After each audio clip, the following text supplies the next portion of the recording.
Simba Sports Club watenganishe vizuri mambo ya uongozi na mambo ya kimpira.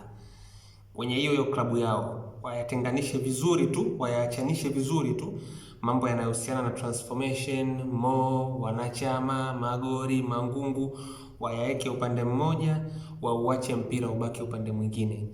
Simba watakuwa sawa tu licha ya hichi ambacho kinaendelea. Kwanza niweke bayana kitu kimoja. Mgogoro kwenye kilabu cha mpira ni kitu cha kawaida. Kuna vilabu vingi sana vina mvutano wa wanachama, viongozi, rais, watu wanapelekana mpaka mahakamani. Hawajafika huko Simba kiukweli, na bado wameendelea kuweka utawala na kufanya vizuri kwenye malengo ya msingi ya kimpira, kwa sababu mpira ulitenganishwa na siasa. Viongozi, taharuki, kutoelewana, kuvutana ni vitu ambavyo viliwekwa kando. Mfano, nitakupeni mifano ya timu mbili. Nimeamua kuchagua timu mbili tu kutoka katika nchi ya Misri ambazo zina changamoto sana za uongozi, lakini pia zinafanya vizuri licha ya changamoto hizo. Wa kwanza ni Al Ahly. Al Ahly baina ya mwaka 2020 mpaka mwaka 2023, kwa wale ambao ni wafuatiliaji wazuri watakuwa wanakumbuka kwamba kulikuwa kuna msuguano mkubwa sana baina ya rais wa club Mahmoud al-Khatib pamoja na wanachama wengine. Kulikuwa kuna mvutano mkubwa sana, hasa kutokana na jinsi ambavyo Ahli kuna kipindi walikuwa wanapitia cha kupoteza baadhi ya fainali kadhaa. Kukawa kuna mvutano mkubwa sana baina ya viongozi, maelewano yakawa sio mazuri kiukweli. Lakini kulikuwa kuna mtu anaitwa Said El Hafiz. Huyu alikuwa ni sporting director wa klabu ya Al Ahli. Huyu aliachwa afanye kazi ya uwanjani iwe imenyooka, kwamba hichi kinachoendelea huku juu kisiingie hata kidogo kwa wachezaji mwisho wa siku. Na ndio maana licha ya changamoto za kiuongozi ambazo Ahli walikuwa nazo kwa takriban miaka mitatu, bado waliendelea kutawala michuano ya kimataifa, bado waliendelea kuitawala ligi ya ndani kwa kufanya vizuri pia. Huo ni mfano wa kwanza.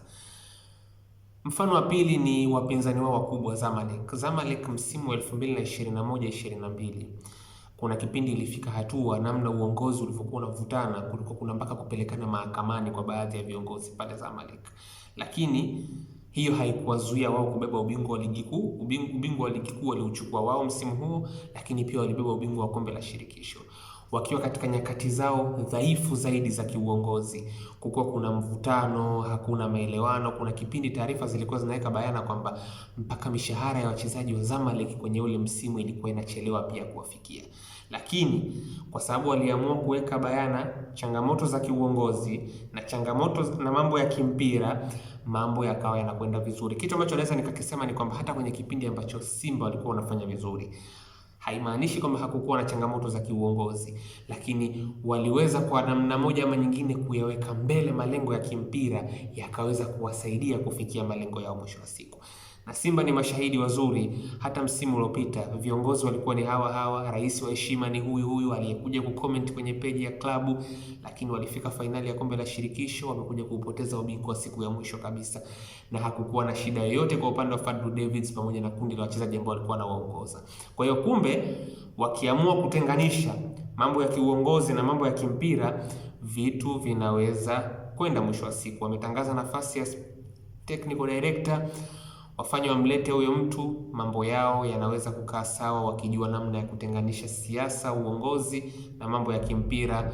Mafanikio hayahitaji uongozi ambao umenyooka, lakini unahitaji uongozi ambao uko functional kwenye namna ambavyo unaweza kujisimamia na kutenganisha mambo yanayotakiwa kutenganishwa kwenye klabu.